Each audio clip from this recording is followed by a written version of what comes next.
Hi friends, welcome to Rani aari works. இந்த வீடியோவில் நம்ம என்ன பார்க்க போகிறோன்னா, சிங்கிள் பீடை வந்து எப்படி ஸ்டிச் பண்ணலாம் அப்படின்றத பார்க்கலாம். அதுக்கு நான் பார்த்திங்கன்னா கொஞ்சம் பெரிய பீடாக எடுத்திருக்கேன். இப்போ இந்த பீடை யூஸ் பண்ணி எப்படி வந்து ஸ்டிச் பண்ணலாம் அப்படின்றத பார்க்கலாம்.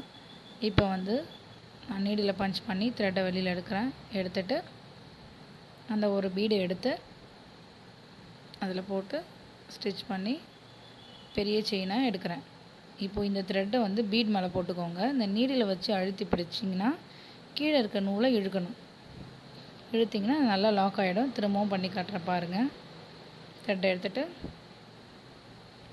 பீடை போட்டுட்டு பீடு முடிகிற இடத்துல ஒரு லாங் செயின் எடுக்கணும். எடுத்து அப்படியே பீட் மேலே போட்டு நீடில் வச்சு அப்படி அழுத்தி பிடிச்சிங்கன்னா த்ரெட்டை கீழே இழுக்கணும். இழுத்திங்கன்னா நல்லா லாக் ஆகிக்கும். இன்னொரு தடவை செஞ்சு காட்டுறேன் பாருங்கள். த்ரெட்டை எடுத்துகிட்டு பீடை போட்டு பீடு முடிகிற இடத்துல ஒரு லாங் செயின் எடுக்கணும். லாங் செயின் எடுத்து அந்த பீடு மேலே போட்டு நீடிலால் அப்படி மேலே வச்சு அழுத்தி பிடிச்சி கீழே இருக்க த்ரெட்டை இழுக்கணும். பார்த்திங்களா? இப்போ வந்து இது நல்லா ஸ்ட்ராங்காகவே இருக்கும். நல்ல ஸ்ட்ராங்காக இருக்கும். உங்களுக்கு விழாது. நல்ல பீடு வந்து லாக் ஆகிடும். ஓகேங்களா? இதை வந்து நம்ம எதுக்கு யூஸ் பண்ணலாம் அப்படின்றத பார்க்கலாம். இது வந்து எப்படி யூஸ் ஆகும்னா, நீங்கள் செக்குடு பேட்டர்ன் போடுறீங்க அப்படின்னா அந்த பேட்டர்னுக்கு இதுக்கு நடுவில் செக்குடுக்கு நடுவில் நீங்கள் வந்து இதை வந்து யூஸ் பண்ணலாம்.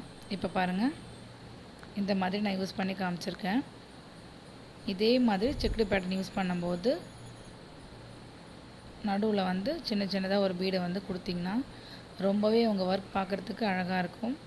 ட்ரை பண்ணி பாருங்கள் ஃப்ரெண்ட்ஸ்.